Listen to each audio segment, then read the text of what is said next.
In response to that brazen electoral fraud, what has this organization done? As far as we can tell, nothing of substance. The Chavez-Maduro regime has taken Venezuela from one of the most prosperous nations in our hemisphere to one of the most wretched, subjecting its people to abject poverty and political repression and leaving millions with little choice but to flee. If this organization is unwilling or unable to respond to or remedy the situation, where a regime openly thumbs its nose at international norms and threatens the territorial integrity of its neighbor, then we must ask what's the point of the organization. Acaban de escuchar a Christopher Landau en la última Asamblea General de la OEA la semana pasada en Barbuda.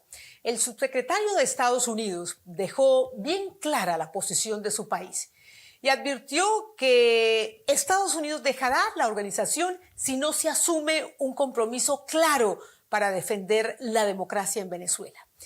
Las declaraciones contundentes de Landau repercutieron enseguida en el continente, sobre todo entre quienes conocen muy de cerca el funcionamiento del organismo. La OEA no puede decir nada de Venezuela. ¿Es en serio? La OEA se reinaugura como asamblea y no dice absolutamente nada ni de Venezuela, ni de Nicaragua, ni de Cuba. Y solo habla en genérico de los otros temas. Tiene que venir el gringo como vino, ¡pim! Y la tiró ahí, una pica en Flandes. Pelota al centro de la cancha.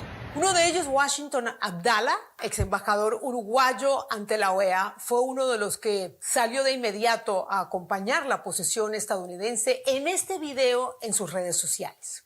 Y es que el nuevo secretario de la OEA, Albert Radin, se niega a nombrar el régimen de Nicolás Maduro como una dictadura. Radin sucedió este mayo al exsecretario Luis Almagro, quien fue decidido en apoyar a Edmundo González como el presidente electo de Venezuela. Y la advertencia que hizo Estados Unidos en la Asamblea General no es menor. Tengan en cuenta que Estados Unidos financia casi el 50% del presupuesto anual de la OEA. Y está claro que el gobierno de Trump no está dispuesto a seguir financiando un organismo que no coincide con su agenda geopolítica. La pregunta que muchos se hacen es obvia. Sin el apoyo de Estados Unidos, ¿la OEA puede subsistir? Oye, ¿en qué pasó con lo que pasó? Queremos hablar sobre el futuro de este organismo multilateral. ¿Cómo reinventarse? ¿Quién marca la agenda de la OEA? ¿Cuánto influye su secretario general? ¿Por qué no ha tomado medidas más contundentes frente al fraude electoral en Venezuela? Para hablar de esto, hoy me acompañan dos personas que conocen muy bien el funcionamiento de la OEA. Está con nosotros el ex embajador uruguayo ante la OEA, Washington Abdallah, quien lo escuchamos al inicio del programa, y también está con nosotros José Luis Ramírez, analista político y ex asesor del ex secretario general de la OEA, Luis Almagro. Pero antes de comenzar de lleno en el programa, los invito a que se suscriban al canal en YouTube, @PatriciaYaniotVideos. Solo tienen que hacerle clic a la palabra suscribirse y quedamos conectados. Y con eso ustedes me dan una mano inmensa, me ayudan mucho a hacer sostenible la producción de ¿Qué pasó con lo que pasó? Gracias a todos a los que ya se han sumado al canal y les recuerdo que también me pueden encontrar por Spotify, así que espero que me sigan allí por el formato podcast. Ahora sí, comenzamos en ¿Qué pasó con lo que pasó? ¿Qué pasó? ¿Qué pasó con lo que pasó?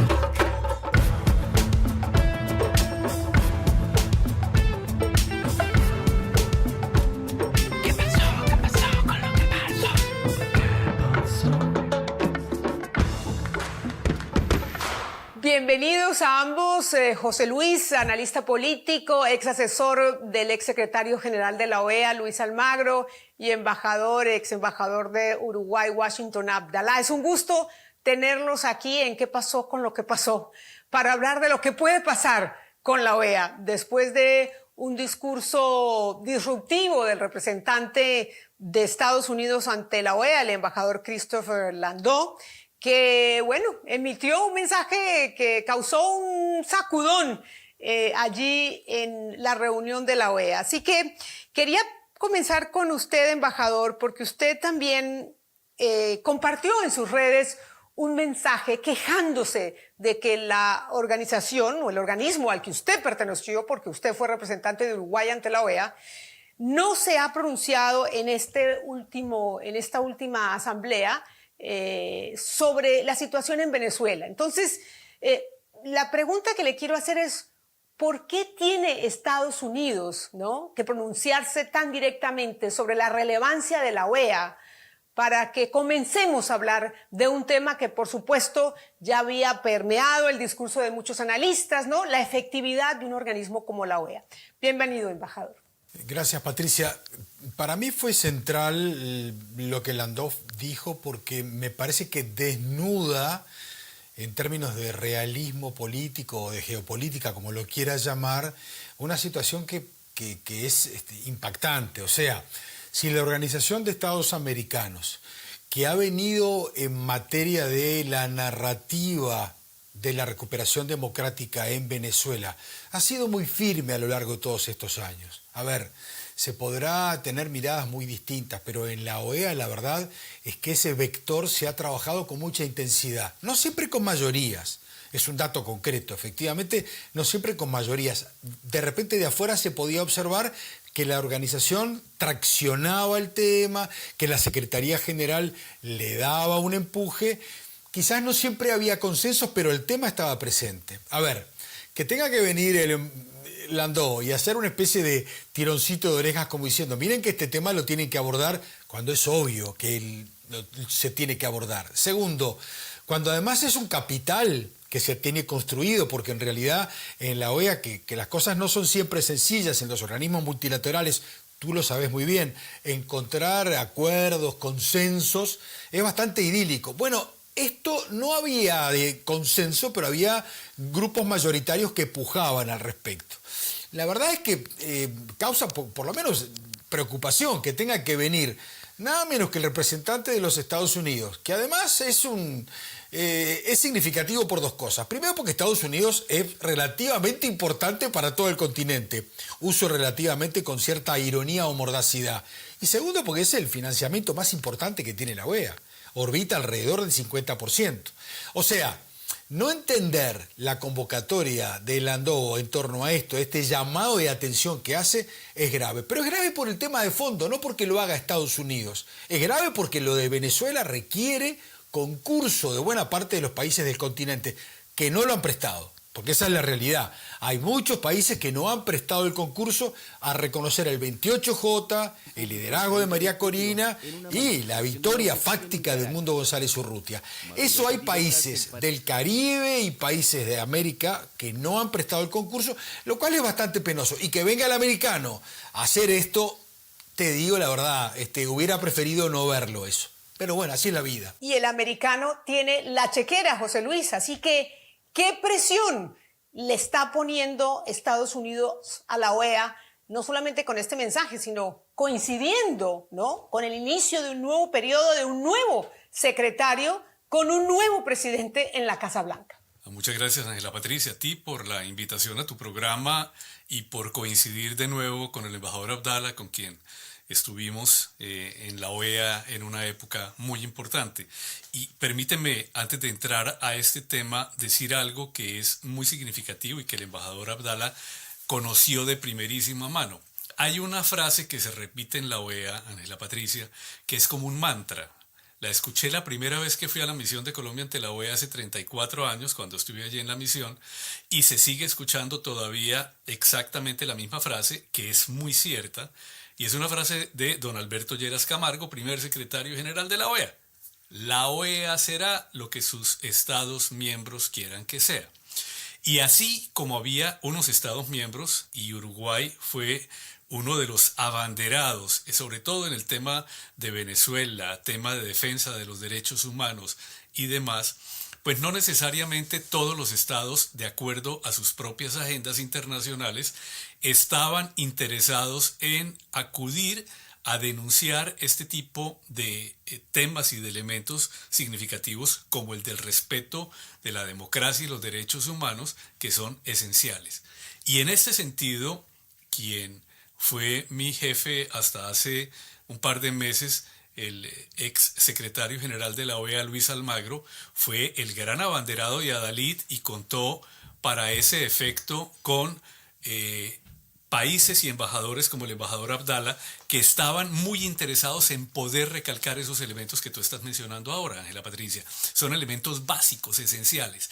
Y para ello existe un instrumento excelente, que es la Carta Democrática Interamericana. Fíjate que el secretario Almagro la definió con una expresión que a mí me parece que apunta exactamente a lo que es. La Carta Democrática Interamericana, aprobada el 11 de septiembre de 2001, es una verdadera constitución para las Américas. Entonces, si tú tienes una constitución, Ángela Patricia, y quienes deben aplicarla no lo hacen, estamos ante una falla grave. El embajador Abdala lo denunció varias veces ante el Consejo Permanente.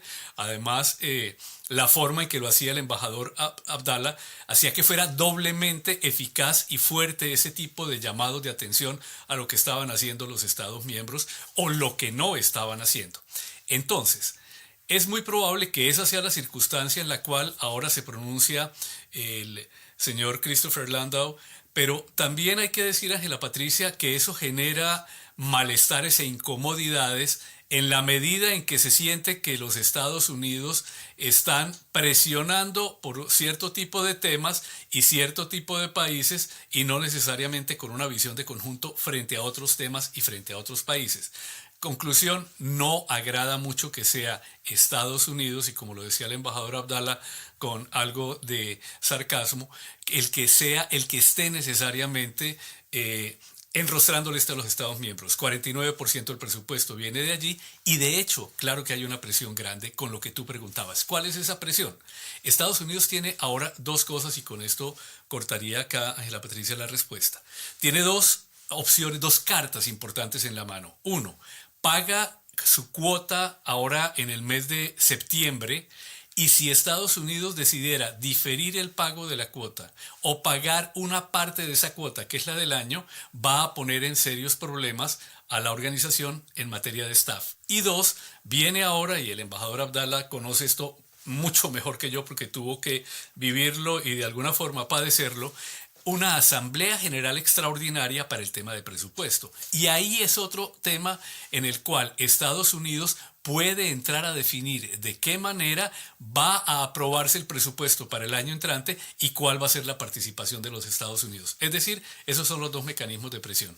Pues claro, tiene la sartén por el mango porque tiene a sus espaldas, ¿no?, el costo de la mitad del presupuesto de la OEA. Entonces, embajador Abdala, ¿qué puede pasar ahora con este mensaje en el que Estados Unidos le ha dicho a la Asamblea, a la OEA, le ha dicho, yo necesito que ustedes me entreguen resultados, porque yo con esos resultados tengo que, ¿no?, presentárselos a mi jefe, y mi jefe es Donald Trump, que quiere ver justificado la inversión que hacemos en esta organización? Entonces, mi pregunta es, ¿qué puede pasar ahora de cara a esa Asamblea General Extraordinaria con un nuevo secretario general que proviene de un país caribeño, que tiene algún tipo de lealtades hacia Venezuela porque han recibido petróleo subsidiado, en fin, y que acompañan a otros estados miembros del Caribe y que esos estados miembros tienen un voto igual de válido al voto de los países que conforman el resto del hemisferio? Así que, ¿qué puede pasar ahora? ¿Qué se espera cuando ya hemos comenzado sin un mensaje, ¿no?, condenando lo que sucede en Venezuela, lo que sucede en Haití, ¿no?, esta arremetida expansionista de Venezuela hacia Guyana? Entonces, ¿qué puede pasar? ¿Cómo lo anticipa usted? Vamos a ser optimistas porque en la vida solo hay dos opciones, o sos optimista o sos del otro cuadro. Yo trato de instalarme del escenario optimista, número uno. Número dos, sonó fuerte lo de Landau, es verdad, sonó fuerte. Ahora sonó realista, como diciendo, bueno chicos, yo soy parte de esto importante, por lo menos que mi voz se oiga. Número tres, no es un tema de financiamiento estrictamente, no es que porque Estados Unidos pone el 49-50% tiene derecho a presionar. No tiene derecho a presionar. Tiene derecho así a verbalizar lo que dijo, que fue, quiero defender la democracia, quiero que el tema en Venezuela sea un tema central y quiero empujar en torno a este asunto porque ustedes no lo han hecho. Tiene razón. Guste más, guste menos, tiene razón. La mayoría de votos en la OEA no han estado en sintonía para defender el proceso de reconstrucción democrático en Venezuela. Tiene razón el americano, aunque no nos guste. 4, ¿qué es lo que viene? Realismo. Digo, ya hubo realismo con Rosa María Payá. O sea, la tuvieron que votar para la Comisión Interamericana de Derechos Humanos y muchos que quizás tuvieran alguna duda la votaron porque entendieron, cuidado, porque acá se está complicando este asunto. O sea que Estados Unidos se está involucrando. A ver, la lectura, salgamos un poquito del microescenario de la OEA, porque esto es una especie de endogámica, una mirada endogámica, no va a alcanzar. La mirada es macro, Patricia. La mirada es macro, es Estados Unidos armando un memorándum para Cuba, dando una señal muy firme sobre lo que quiere en torno a la región. La mirada es un secretario del Departamento de Estado con un presidente que está ahora sí involucrado en los temas del continente. Nos quejábamos tanto de que Estados Unidos consideraba que era el patrio de atrás, América. Bueno, ahora parece que no, ¿eh? Ahora parece que definitivamente no. Hoy mismo, en estos días, el cruzamiento de voces en torno al presidente Petro y a Rubio ha demostrado que acá las cosas no son livianitas. Y te confieso, me parece bien. Me parece bien que haya de alguna manera ciertos estándares, ciertos protocolos, ciertos límites a otras verborragias que en general en América tienen un grado de iracundia y de irresponsabilidad mortal. Y lo que es más importante es que el capítulo Venezuela ahora se lo va a tener que mirar definitivamente con seriedad y con cierto profesionalismo y sobre todo con tecnicatura.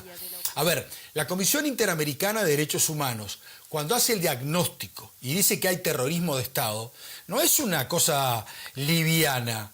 Las últimas expresiones de Diosdado Cabello días pasados, cuando hizo una avanzada media prepotente y luego se tiene que retractar porque de adentro le pegan un tirón de orejas y lo ubican como diciendo tranquiliza esto porque estás pasado de aceleración y nos vas a complicar la vida con Estados Unidos.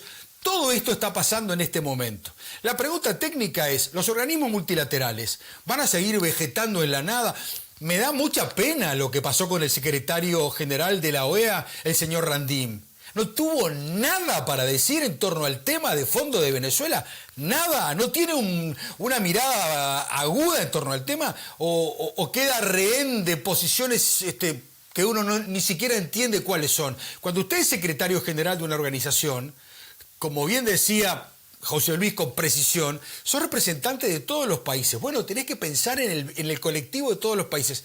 Y Venezuela es imprescindible, la recuperación democrática, por Venezuela, por los venezolanos que están adentro, los que están afuera, y por el resto del continente. Porque ya lo sabemos de memoria, este tipo de procesos autocráticos, tiránicos, despóticos, si se instalan y logran el enclave, se eternizan. Llevamos 66 años, Patricia, con 2 dictadores y un testaferro en Cuba. Ya está bien, la lección la tenemos aprendida, está sobrada la lección. O sea que hay que aplicar todos los mecanismos de presión, de sanciones, todo lo que se pueda. Llego hasta allí, no voy más porque soy un demócrata, pero todo lo que esté a nuestro alcance para tratar de alguna manera perforar la dictadura venezolana y que el pueblo de Venezuela recupere la condición que ya se la dieron el año pasado, sino antes, a las autoridades legítimas que son electas. Clarísimo, clarísimo. Y ignorarlo de Venezuela es una realidad tan grande como un elefante en un bazar. Exacto,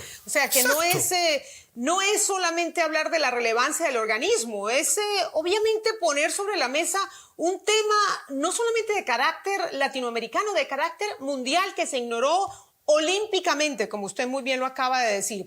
José Luis, antes de pasar al tema de Venezuela, de la presión, de las sanciones, de las reformas, de lo que puede pasar para que el organismo, que finalmente es el organismo que representa a todo el hemisferio, no hay otro, ¿no? Antes de hablar de eso, ¿qué pasa si Estados Unidos abandona la OEA? Que es una posibilidad. Perdóname, hago 2 comentarios breves para reaccionar también un poco a lo que decía el embajador Abdala y vamos inmediatamente a esa posibilidad que se ha mencionado con respecto a un eventual abandono por parte de Estados Unidos de la OEA. Mira, hay una frase famosa que dice que la regla de oro es que quien tiene el oro pone las reglas. Y en ese sentido, como decía el embajador Abdala, yo también tiendo a ser muy optimista por principio, pero alguien me dijo una vez algo que me desarmó. Me dijo, ¿qué es un pesimista? un pesimista es un optimista bien informado. Entonces, desde ahí trato de ver un poco las cosas con algo de pesimismo, pero también esperando, como el embajador Abdala, que las cosas puedan funcionar. Y en ese sentido, quería decirte algo que tiene que ver con Venezuela, pero que tiene que ver con otros países. Y es, está bien que Estados Unidos exprese lo que siente sobre el tema de los estándares democráticos y el irrespeto por los derechos humanos en Venezuela. Pero ojalá por coherencia hiciera lo mismo con todos los países de la región. Pero, por ejemplo, con un país como El Salvador no hace lo mismo. Y es un país donde están pasando cosas también muy complicadas en materia de democracia y en materia de derechos humanos. Entonces hay un balance selectivo que le quita parte de la capacidad o la fuerza moral a este tipo de señalamientos. ¿Qué pasaría si Estados Unidos se retira de la OEA? Muchas cosas complejísimas. Por un lado, tendría que retirarse la sede, para comenzar por un mero tema meramente procedimental, desde Washington, y podría ir a algún otro lugar, pero sobre todo estaría causando un daño muy grande al organismo multilateral más importante de la región y además que hace parte de la organización más antigua del mundo, la Unión de Naciones Panamericanas. Comenzó funciones en 1889-1890, antes de la Liga de las Naciones, antes de cualquier tipo de organismo multilateral. Es decir, estaríamos hablando de algo muy importante. Si estuviera aquí nuestro querido amigo, a quien conoces, Ángela Patricia, Jean-Michel Arrigui, el secretario jurídico uruguayo, maravilloso, nos estaría comentando, Jean-Michel, sobre todos los grandes aportes que ha hecho la OEA, el sistema interamericano en su conjunto, al derecho internacional público. Es decir, hay toda una cantidad de cosas muy importantes y significativas que hace la OEA. Y más allá, que esto también es importante decirlo, de ese 49% del presupuesto regular de la OEA, lo más importante son los fondos que se dan para proyectos específicos y son fondos no reembolsables de cooperación técnica. Es decir, que todas las misiones de observación electoral, buena parte del presupuesto de la Comisión Interamericana de Derechos Humanos y otras muchas actividades dejarían de financiarse por parte del gobierno de los Estados Unidos. Entonces ahí también hay un tema adicional que podría sumarse a lo que estamos hablando. Por eso yo no creo que Estados Unidos se vaya a ir de la OEA necesariamente. Lo que Estados Unidos puede hacer es comenzar a ejercer algún tipo de presión en materia presupuestal y ver cómo se realinean las cosas para los años que vienen. Y termino con esto, no sé si el embajador Abdala esté de acuerdo conmigo. Entre este año y el entrante, desde este momento y hasta julio, agosto del año entrante, vamos a tener elecciones en Brasil, Chile, Colombia, Honduras, Bolivia y Perú. De esos 6 países, 5 están dentro del llamado bloque progresista.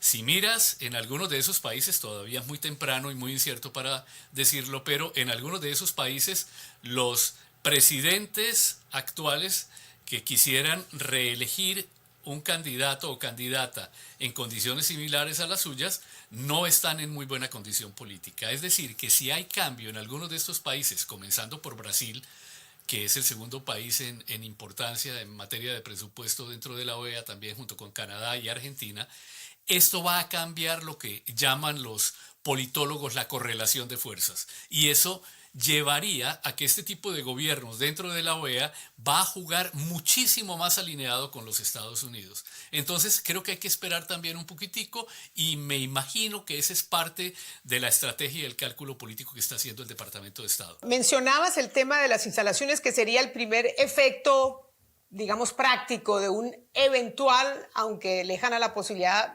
del retiro de Estados Unidos.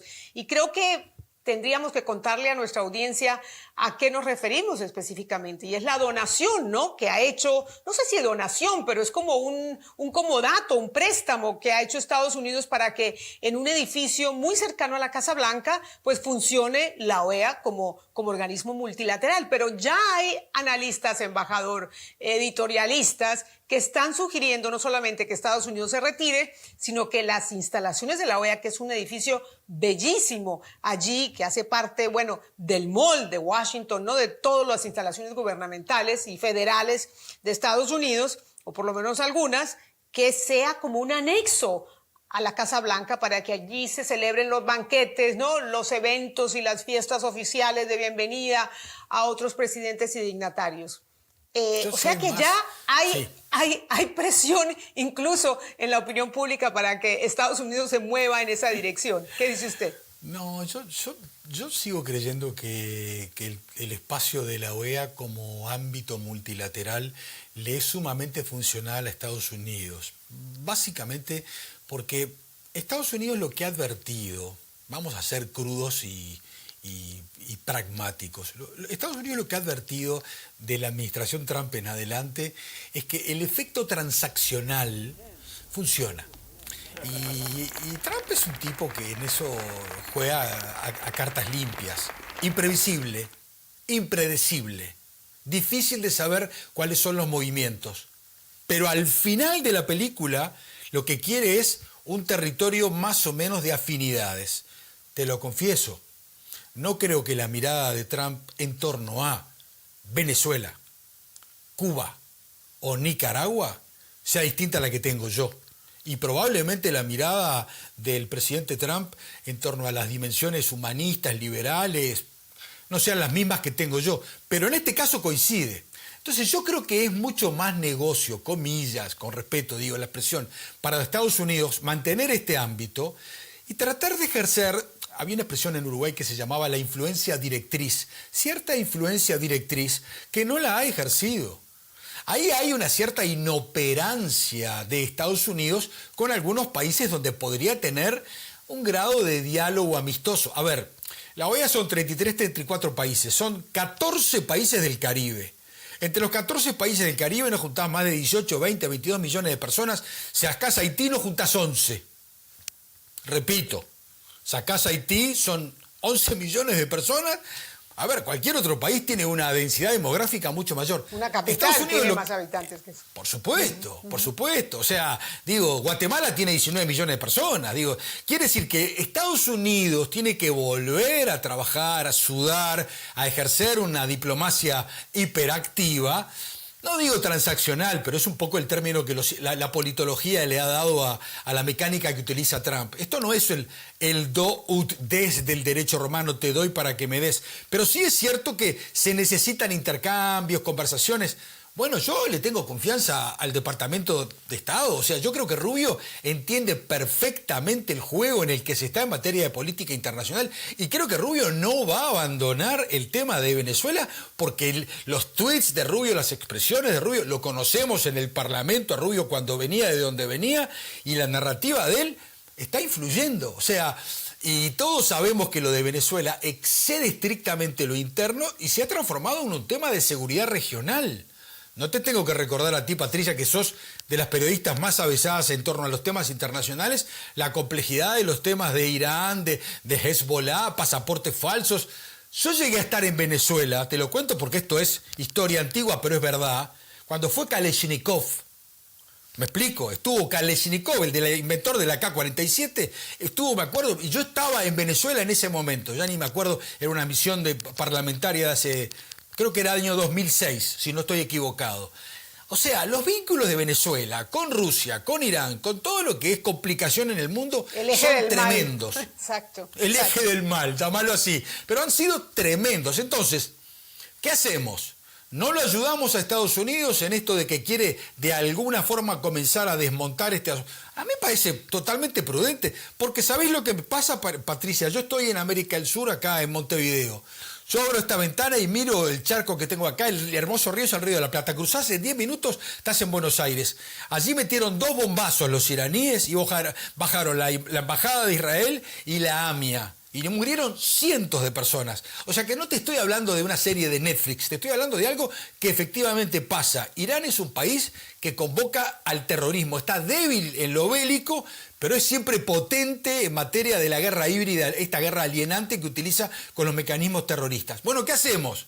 Ignoramos ese tema, no es un tema importante, nos hacemos los sonsos, estiramos, le ganamos tiempo o en realidad nos metemos en ese tema de alguna forma seria porque, a ver, los vínculos están más que probados, están más que probados. Y me parece que Estados Unidos cuando le quiere entrar a esto, bueno, me parece inteligente, con toda franqueza. Claro, claro, claro, para que haya cambios. Entonces, José Luis, la pregunta es, ¿qué cambios debe haber en la OEA para que la OEA se convierta en un organismo relevante, acorde a los tiempos, acorde a la coyuntura, para que no dependa solamente del voto de sus miembros y bueno, sea un organismo que tenga dientes, que pueda ejercer presión, que pueda imponer sanciones, que el que viola una constitución, que el que no respeta las reglas del juego democráticas, tenga un castigo, tenga una consecuencia?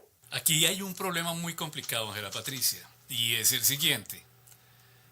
Primero, y reitero la expresión, mientras los Estados miembros no tengan la voluntad de hacerlo, el problema no es la OEA como tal, no es la organización, son sus Estados miembros. Y los Estados miembros tienen que tener una accountability internamente dentro de cada uno de sus estados por la forma en que actúe. Primer punto. Segundo, tiene que haber un instrumento o instrumentos que permitan llevar a cabo este tipo de acciones concretas. El instrumento está, se llama la Carta Democrática Interamericana. Por supuesto, y se ha dicho, y contigo lo hemos hablado en otro contexto, Ángela Patricia, el tema de, pero ¿y entonces para qué tenemos una Carta Democrática Interamericana si tenemos a Venezuela y tenemos a Nicaragua como dos fenómenos Que concretos? ya no pertenece, ¿no? Razón. Pues Venezuela ya no pertenece, Nicaragua no sé en qué estado está. Entonces yo creo que la pregunta es, ¿para qué pedirle a un estado que no hace parte del grupo que respete una carta democrática de un organismo al que ha abandonado, del que se ha ido? Nicaragua se retiró, Venezuela todavía está en una suerte de limbo porque para la Secretaría General y para una buena parte de los Estados miembros todavía sigue vinculada a la OEA. De hecho, si tú vas en las reuniones y ahora en la Asamblea General que acaba de pasar, está la silla y está el membrete de Venezuela. No se sienta nadie, pero para los efectos prácticos, en principio, sí está allí sentada Venezuela. Pero también es importante, Ángela Patricia, pensar que más allá de la Carta Democrática están todos los instrumentos del Sistema Interamericano de Derechos Humanos, CIDH y Corte. Entonces, en este sentido, mientras no se oficialice el retiro de Venezuela, la CIDH y la Corte pueden seguir actuando, y de hecho la CIDH lo hace también con Nicaragua y también lo hace con Cuba. Entonces, ese es un segundo aspecto que tenemos que tener en cuenta. Pero aquí viene la parte pesimista, que la aprendí hace 34 años cuando fui la primera vez ante la OEA. Y es lo siguiente: la verdad jurídica, que son estos instrumentos de los cuales te hablo, están ahí, existen. Es solo leerse los primeros 20 artículos de la Carta Democrática Interamericana. Es más, que si es la Constitución de las Américas, todos deberíamos leerlos y conocerlos para saber qué derechos están ahí amparados y cómo podemos ponerlos en ejecución. Pero el punto es este: la verdad jurídica, cuando estudia uno en la facultad, y el embajador Abdala lo conoce muy bien, es 1 más 1, 2. En un organismo multilateral de carácter político, la verdad la verdad jurídica no necesariamente se compagina con la verdad política, y 1 más 1 puede ser igual a 0. ¿Qué quiere decir esto? Tienes los instrumentos, están los 20 artículos de la Carta Democrática, pero si no tienes los 18 votos o los 23 para invocar la Carta Democrática, no puede Y funcionar. cuando invocas, para nuestra audiencia, cuando invocas la Carta Democrática, ¿qué significa? ¿Expulsar a un Estado miembro de la organización? ¿Qué significa? No, jurídicamente no tienes la posibilidad de expulsar a un Estado miembro. La forma, el proceso para llevar a cabo este inicio de activación de una Carta Democrática pasa por una cantidad de etapas y procesos que llevarían en última instancia a la suspensión del Estado miembro. Sucedió con Honduras después del golpe de Estado que le dieron al presidente Zelaya en el año 2009, y luego, cuando se recuperó la democracia, Honduras reingresó a la OEA, pero no hay ninguna posibilidad de expulsar a un Estado. ¿Y por qué no la hay, Ángela Patricia? Porque los Estados miembros, cuando se sientan a negociar ese instrumento jurídico, establecen unas pautas para que los dientes que des no sean demasiado afilados, porque pueden terminar mordiéndote a ti mismo. Ahora, ¿a Nicaragua le importa si lo suspenden de la OEA? ¿A Venezuela le importa si lo suspenden de la OEA, embajador Abdala? Mira, está ¿A muy Cuba? preciso. Claro, es muy preciso lo que decía José Luis. Yo creo que cuando vos embestís en términos comunicacionales, vos lo sabés mejor que nadie. Y tenés una presión como una gotita de agua que va perforando y va tomando volumen y la gotita se transforma el chorro en río y el río en mar. Al final, los dictadores lo que no quieren es estar en el centro de la escena permanentemente. El negocio de los tipos es ganarle tiempo al tiempo y de alguna forma que haya elementos distractivos que no los pongan con las luminarias centralizando sobre ellos. Que no los Dicho en detecten español. los radares. Claro, o sea, lo mejor que le puede pasar para ellos, ¿no? Para los Maduro, para los Ortega, para los Díaz-Canel, es que nadie hable de ellos, y que de alguna forma nos distraigamos con el tema de lo que está pasando en Ucrania o lo que está pasando en Haití. A ver, te pongo un ejemplo interesante sobre un éxito de la OEA. Con lo de Guatemala, cuando el presidente Yamatei saliente tenía una fiscalía que estaba actuando de manera bastante compleja y hasta hace poco tiempo ha actuado bastante compleja. Bueno, Bernardo, el presidente que ingresa, Bernardo Arévalo, bueno, a ver, va encontrando en la OEA un eco. ¿Qué es lo que hacemos nosotros? Empezamos a convocar al canciller. Y no somos carmelitas descalzas, vamos fuertes sobre el canciller.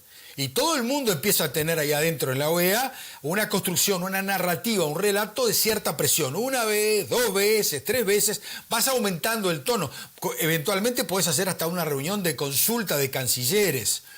Seguís aumentando el tono de las declaraciones o proyectos de resolución. Esto es muy parecido a tu ejercicio, al ejercicio comunicacional. O sea, si vos mañana le dedicás 4 o 5 días seguidos a un asunto que tiene la importancia, la trascendencia, lográs romper en alguna medida un cierto quietismo, bueno, empieza a ser impactante. Nosotros con Venezuela lo que hicimos es eso. Estoy desnudando una estrategia que es bastante obvia. O sea, no teníamos mayoría, Patricia. Éramos 13, 14 países y lo que logramos hacer con mucha habilidad comunicacional fue tratar de que lo que emitíamos sonara como que era de la OEA. No era de la OEA. Era un grupo de países que no queríamos que fuera el Grupo de Lima, porque acá tenés otro tema. Claro, los subgrupos dentro de... Exacto. Sí, ¿sabes qué? Son bárbaros, pero son muy como bien intencionados, pero al final terminás en una especie de grupo de amigos ideológicos. No se trata de tener amigos ideológicos. Cuando estás defendiendo el tema de la democracia contra las dictaduras, se supone que deberíamos estar todos en la misma vereda. O sea, es muy raro y duele mucho, y lo digo con mucho respeto, que México, que Colombia, que Brasil, en los temas de Venezuela, no haya estado en la misma sintonía de frecuencia que hemos estado otros que somos más intensos en este asunto. Tú me dirás, bueno, no, Brasil y Colombia porque tienen una migración que está ahí adentro y que tienen que velar para que de alguna forma aquello no se desmadre. Fantástico. Y México porque, bueno, hay cierto efecto ideológico, lo que Obvio, tú quieras, pero en realidad... Exacto, pero si toda esta gente, si todos estos países verbalizan una misma narrativa, no te aguantan los dictadores, no te aguantan. Tú miras, pero se va a caer y bueno, si te quedás solo en el mundo, si lo único que te quedan son los iraníes y algún caramelo que eventualmente venga de Rusia, que hoy está bastante alicaída, se te va achicando el oxígeno. Parte de la problemática nuestra, americana en total, es esto que tenemos. Esta conversación es la evidencia empírica de las dificultades que tenemos para defender nuestra democracia. ¿Cómo puede ser que estos tres países... Discúlpeme que lo interrumpa, pero es que yo siento que los pronunciamientos con destacadas excepciones como la suya, los pronunciamientos no tienen fuerza. Los pronunciamientos, son palabras que se las lleva el viento. ¿Cuántos años llevamos señalando a Venezuela o desde la OEA, algunos de una manera mucho más sutil, ¿no?, y bueno, el continente, los analistas, los demócratas de esta región, y ahí vemos a Maduro, le importa 5 si está o no está en la OEA, y menos le importa lo que dice la OEA, y más cuando ni siquiera lo mencionan, ni siquiera lo rechazan, lo señalan. Entonces, es un lenguaje que no tiene peso. Y en ese sentido, le voy a dar la oportunidad, embajador, que me conteste, y también José Luis, porque son comunicados de consenso. ¿Para qué sirven los pronunciamientos de la OEA? Explíquenme, por favor. Perdóname, José Luis, un segundo, porque es bien interesante lo que está haciendo Patricia, que es llevarnos al territorio de lo más frontal. A ver, los dictadores no se los trata con cariño. Y el que los trata con cariño y de manera dulce y diplomática está completamente equivocado. Porque si vos lo tratás con cariño, dulce y diplomáticamente, el tipo está metiendo en el helicoide, sigue metiendo gente, y hoy estos días tenés que oír a Diosdado Cabello, que habla del pariente de don Edmundo González Urrutia, diciendo que es una eventual conexión con el A ver, por Dios, los dictadores lo que merecen es reprobación. Es un castigo retórico, es aislarlos desde el punto de vista de las sanciones económicas, es hacer eso que se ha hecho muy mal. Porque, a ver, el mismo Estados Unidos, que hoy tiene una postura muy crítica, muy frontal, hace poco tiempo tenía una postura bastante más ecléctica. A ver, nos tenemos que poner de acuerdo. Con las dictaduras no se puede aflojar. Te lo digo porque yo viví una dictadura en América del Sur, en Argentina, en Uruguay, en Paraguay y en Chile, que fueron oprobiosas. Y no siempre Estados Unidos estuvo a la altura de las circunstancias en esos momentos. Te diría que estuvo más bien tirando a mal o muy mal. Al final, con Carter viene un proceso de recuperación y Estados Unidos empieza a recuperar un oxígeno democrático, y en materia de derechos humanos hay un cambio de época. Bueno, yo hoy no sé, y no me importa y no me interesa cómo llega a una decisión de la defensa de la democracia, pero yo no quiero a Estados Unidos firme en este tema, y quiero más países haciendo la cola en esto. Y quiero países del Caribe metidos en este tema. Porque tú me dirás, no alcanza. Pero no le hace gracia a Maduro que estemos tú y yo conversando de él, diciendo, mire señor, que usted algún día va a ir a la Corte Penal Internacional, mire que usted no va a tener destino de libertad en ningún lugar, mire que usted, Cabello, Padrino, Rodríguez, todos ustedes van a ser perseguidos por la justicia internacional, y no es gratis esto, y demorará más, demorará menos, pero los vamos a perseguir, los vamos a correr por donde sea. No está simpático que te levantes y mañana mires esto en tu programa, mires en otra cadena, lo mismo. No está simpático. Los tipos, ¿sabés lo que pasa? Que saben que tienen el monopolio del uso ilegítimo del poder y de la fuerza. De las armas, claro. De las armas, Max Weber aplicado negativamente, porque la definición del Estado de Max Weber es el uso legítimo y legal de la fuerza, pero para el bien de una sociedad. Acá está desvirtuado. Es muy difícil. Y tampoco le voy a pedir yo, ni tú, ni José Luis, al pueblo venezolano que salga a desmadrarse contra gente que tiene armas, que tiene violencia, que está dispuesta a todo. Entonces, acá todos tenemos que jugar. Puede que tengas razón, que la voz de la OEA es limitada, pero ¿sabes qué?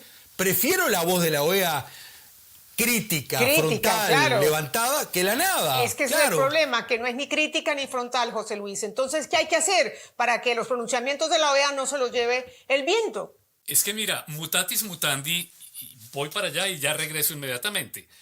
Pasaría lo mismo con Naciones Unidas, la Patricia. Sí, no, pero en el programa estamos hablando de la OEA. Claro, pero he oído muchísimas veces el comentario, la OEA hay que cerrarla.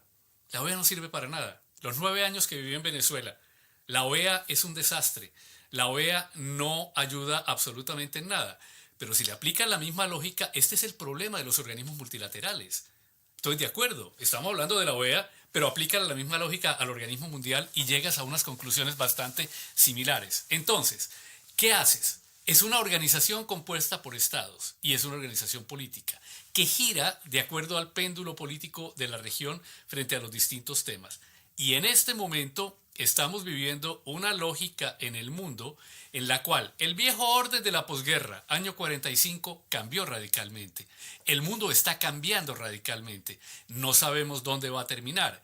Y en ese mundo, una serie de gobiernos autocráticos, dictatoriales, con apoyo de otras dictaduras y autocracias, China, Corea del Norte y Rusia, pueden sostenerse en la forma en que lo están haciendo y no hay cómo terminar con esto. Entonces tú me dirías, pero ¿cuál es entonces la fórmula y la solución? Porque no es solamente la OEA. ¿Qué podemos hacer para cambiar lo que está pasando en Venezuela, Ángela Patricia? No tengo idea. Es doloroso decirlo. Viví 11 años en Venezuela, sabes lo que siento por Venezuela, pero no veo y no encuentro porque ya se intentó todo. Lo único que no se intentó, afortunadamente, fue la idea del presidente Trump en su gobierno, primer gobierno, que fue la posibilidad de enviar tropas a Venezuela, lo cual me parece que hubiera sido el absurdo absoluto. Por principio y como demócratas estamos en contra de ese tipo de situaciones. Entonces, se ha intentado todo lo demás. Se intentó el bloque séptico alrededor de Venezuela. Se han intentado las sanciones de todo tipo. En algún momento se revivió el Tratado Interamericano de Asistencia Recíproca en Nueva York, en una reunión, el TIAR, para que pudiera tener algún efecto. Nada de eso ha servido. El TIAR es explícame el mecanismo, cómo funciona el TIAR, porque no sé si funciona igual que la OTAN. Cuando un Estado miembro es atacado, los estados que hacen parte de ese tratado se ven obligados a defender a este Estado atacado, ¿correcto? En esencia, lo que acabas de decir, pero con un elemento adicional. El TIAR fue creado antes de la OTAN. Es un tema bien interesante. Es que fíjate, por eso que hay muchas cosas válidas para comentar, pero no solamente frente a una amenaza o al ataque de una potencia extranjera, sino cuando sucede también a nivel interno que un Estado esté poniendo en peligro la seguridad y la paz de la región. Y esto ya se utilizó con anterioridad y se quiso aplicar en este caso para el tema de Venezuela. Nada de eso ha funcionado. Porque no tienen los votos suficientes. No, y más allá de que no tengas los votos suficientes, ¿qué puedes hacer, como tú decías en este momento? Que llegaran en el grado máximo a suspender a Venezuela, Maduro se muere de la risa con este tipo de cosas. Pero, por supuesto, pero porque no hay más instrumentos que se puedan utilizar y no hay otras formas de actuar. Trataron por todos los medios de buscar cómo se podía dar esa salida democrática en Venezuela y definitivamente no hubo posibilidad de hacerlo. Ni siquiera los Estados miembros, embajador, discúlpeme, han anunciado sanciones económicas. Ni siquiera eso, ni siquiera los Estados. O sea, en este sentido se ha comprometido mucho más Estados Unidos, al que estos gobiernos progresistas critican, al que, bueno, otros gobiernos dicen que somos el patio trasero, como usted muy bien lo ha dicho, embajador, pero realmente el único que se ha comprometido por la democracia, por recuperar la democracia venezolana en este hemisferio es Estados Unidos. No hay ni siquiera sanciones de otro país hacia Venezuela que yo haya leído, ¿no? Puedo estar equivocada, ¿no? No estás equivocada. Para mí hay dos escenarios centrales. El de Estados Unidos y el de la Corte Penal Internacional, para mí. El de la Corte Penal Internacional no le hace ninguna gracia a todos los dictadores porque saben que es una especie de tren bala que inevitablemente va sobre ellos y que les va a complicar la existencia a ellos o a sus socios o a sus amigos. Eso de alguna manera lento, porque la Corte Penal Internacional es lenta, pero va caminando. Uno. Dos, las sanciones que importan son las de Estados Unidos. Las sanciones que importan son en los bancos americanos, son las trabas financieras, son los bloqueos de visa. Tú me dirás, ¿se alcanza? Muchísimo, muchísimo. Ahora vamos a esperar el Pollo Carvajal, toda la información que larga, y eso va a servir para atar una serie de elementos, porque a ver, tú conoces tanto como nosotros cómo funciona la Fiscalía y un estrado judicial en los Estados Unidos. Ahí ya sabemos todo, básicamente lo único que nos importa es ver cuál es el grado de documentación probatoria que apoya al Pollo. ¿Qué es lo que trae como documentación probatoria? De algo de teorías que más o menos el Departamento de Estado y el Departamento de Justicia conocen la secuencia de memoria. Entonces, cuidado que todo esto se va complicando cada vez más. Que no se llegue a detectar que el uranio enriquecido que tiene Irán tiene una huella forense de origen en Venezuela, porque ahí sí que Venezuela está en un lío descomunal. ¿Me explico? O sea, si se llega a detectar esa secuencia, el lío ya no es un liito chico, es un liito grandísimo el que estaría metido Venezuela. No sabemos. Yo lo que creo es esto, por ser objetivo. Te vuelvo a repetir, no me salgo de la OEA, pero está aumentando la intensidad de la carga sobre Venezuela. Cada vez es mayor la carga retórica de enojos, de países encrespados, amigos que ya están cada vez más lejos. A ver, seamos francos, se ha ganado mucho en el terreno del relato. La dictadura construye un relato día a día y todos los días lo ves a Sí, Maduro está enojado. aislada. Exactamente, está aislada. Y si tenés a un Estados Unidos que está en el tono de Landau el otro día, bueno, como decimos acá en el fútbol, con José Luis alguna vez lo hemos dicho, guambia. Porque tenés dos atacantes de un lado, dos atacantes del otro, un centro delantero, se te empiezan a correr por todo. O sea, llega un momento que las perforaciones se te empiezan a colar y no hay otra. Esto es también una batalla comunicacional retórica. ¿Por qué crees que hay tanto temor, por ejemplo, en Cuba para que la Internet funcione eficientemente? Porque no quieren. Porque las comunicaciones muchas veces derriban a los países. Te levantás una mañana y el rey está desnudo. Si a vos o a mí nos hubieran dicho que en el 89-90 iba a caer el muro de Berlín, yo no me lo hubiera creído nunca. Y vi caer 14 países. Toda la Unión Soviética. Implosionó. A ver, implosionó la Unión Soviética. ¿No vamos a poder con Venezuela? Sí. Tenemos que poder con Venezuela. Y tenemos que entender que no solamente los presidentes de IDEA, el presidente Pastrana, presidentes activos y en ejercicio. Hoy yo sentí a algunos presidentes del Mercosur que estaban muy claros en torno a este tema. Otros no. Otros siguen en un limbo. Bueno, los que siguen en un limbo tendrán que descender del limbo porque la realidad se los va a llevar puestos. ¿Y sabes qué? La historia te condena. Porque a la larga o a la corta, Maduro va a caer. Pero te juro que Maduro va a caer. Y los que no estuvieron en esas circunstancias, en el lugar correcto, el checklist lo vas a tener. Y les van a decir, vos no cooperaste nada. Vos no serviste para nada. Esa es la realidad. Pasarán las cuentas de cobro en su momento. Para terminar, José Luis, haciendo una comparación entre la Corte Penal Internacional y la Corte Interamericana de Derechos Humanos, mi pregunta es si los fallos de la Corte Interamericana son de obligatorio cumplimiento. ¿Y cuál es la consecuencia si un Estado que hace parte, adscrito a la Corte Interamericana, no cumple sus fallos? ¿Cuál es la consecuencia? Mira, yo hasta allá no puedo decirte exactamente la consecuencia que pueda haber, porque recuerdo que en algunos países donde ha habido fallos de la Corte se ha llevado a desconocimiento e incluso hay gobiernos que han pedido el retiro del país del Pacto de San José, que da origen a la Corte Interamericana de Derechos Humanos. Es más, yo me acuerdo muy bien, Ángela Patricia, del caso de la Corte cuando emitió sentencia favorable hacia el entonces alcalde de Bogotá, Gustavo Petro, que había sido destituido de una forma equivocada por parte del procurador en ese momento, Alejandro Ordóñez. Y esto llevó a una situación un poco compleja con las menciones que se dieron en ese momento y hubo que reinstaurarlo en el cargo, y en ese sentido pues el gobierno de Colombia no quería entrar a aprobar este tipo de procedimiento porque consideraba que la Corte estaba fallando en un tema que sobrepasaba la instancia jurídica constitucional colombiana. Eso llevó ahí a una situación compleja que terminó afortunadamente resolviéndose a través del diálogo y las cosas terminaron de buena forma.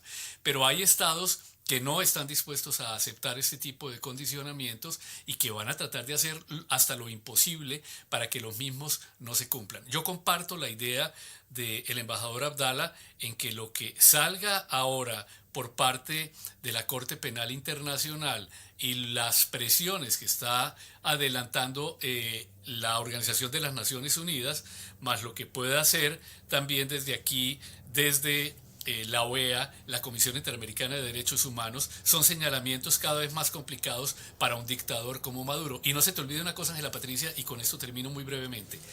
Luis Almagro, secretario general, creó una suerte de comité ad hoc al cual comenzó a traer a venezolanos que fueron presentando sus denuncias ante un grupo de jueces de muy alto nivel, y la recopilación de toda esta información fue la que sirvió de base para que se llevara ante la Corte Penal Internacional, se presentara la denuncia y fíjate las consecuencias, afortunadamente, que ya tenemos con la instalación de una oficina allí en Caracas y todo lo que se viene generando a raíz de ese hecho. Entonces, sí hay cosas que funcionan en la medida en que se puedan hacer, pero el secretario general Luis Almagro fue denunciado por varios países, sobre todo del bloque progresista, por estar sobrepasando los límites que tiene la propia organización. Entonces, fíjate lo que tú mencionabas, cuando alguien, en este caso el secretario general, trata de ir más allá y sin violar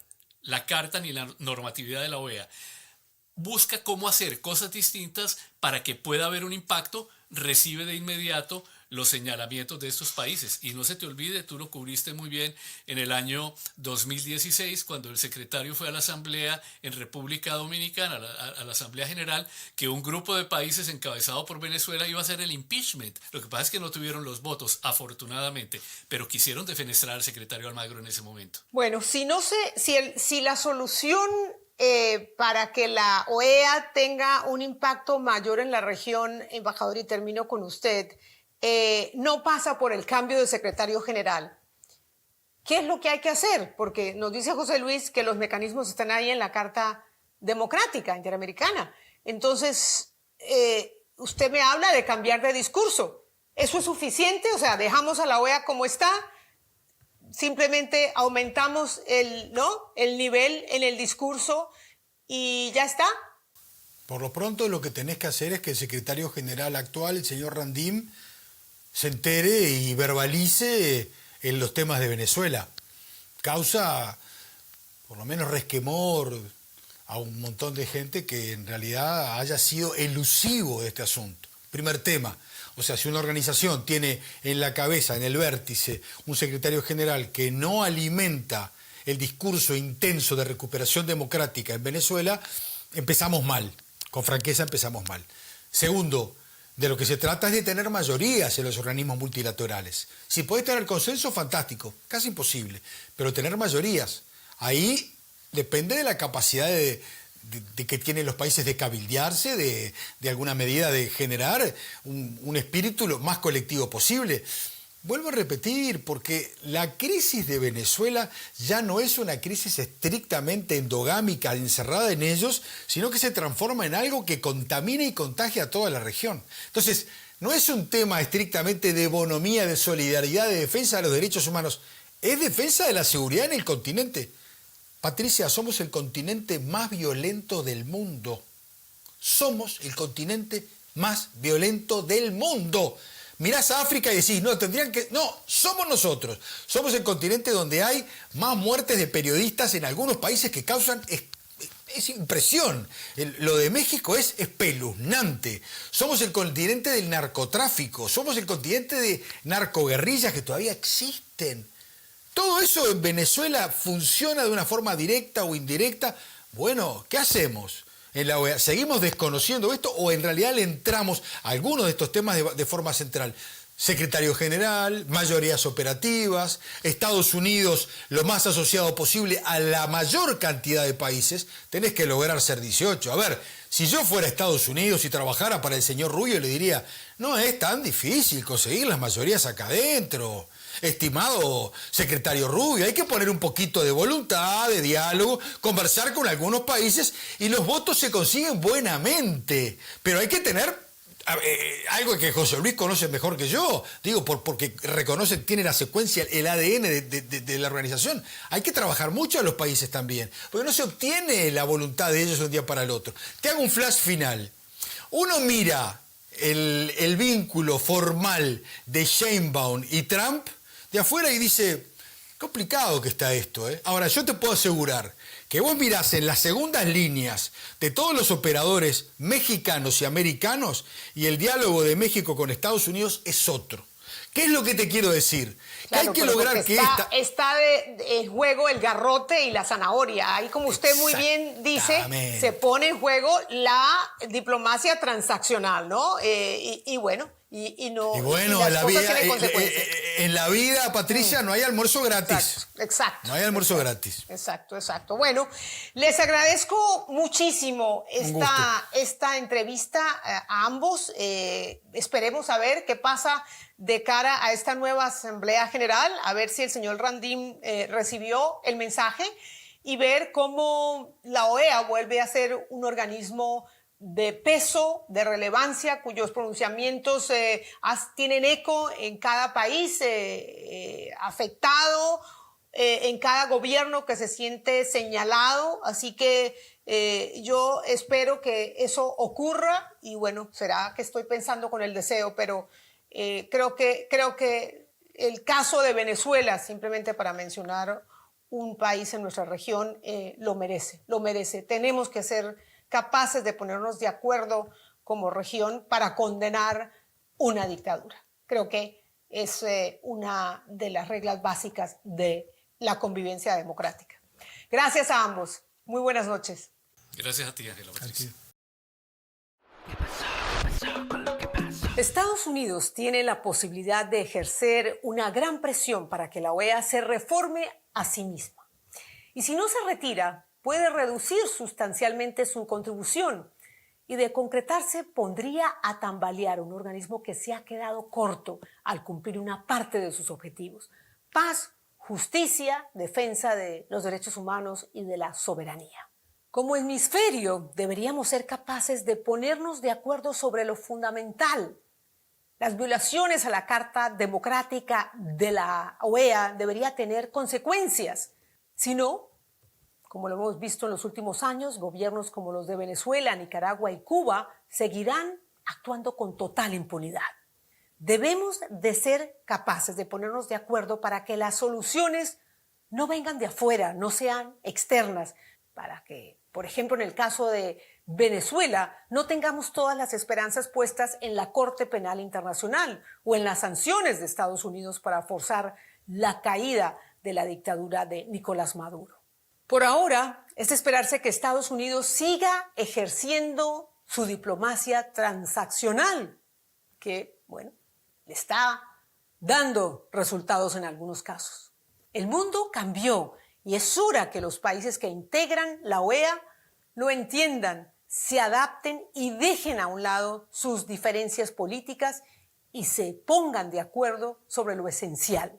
De lo contrario, sin el apoyo financiero de Estados Unidos, la OEA correría el riesgo de desaparecer, tal como la conocemos. Y eso lo queremos evitar. Gracias por acompañarnos en ¿Qué pasó con lo que pasó? No se les olvide suscribirse al canal en YouTube, @PatriciaYaniotVideos.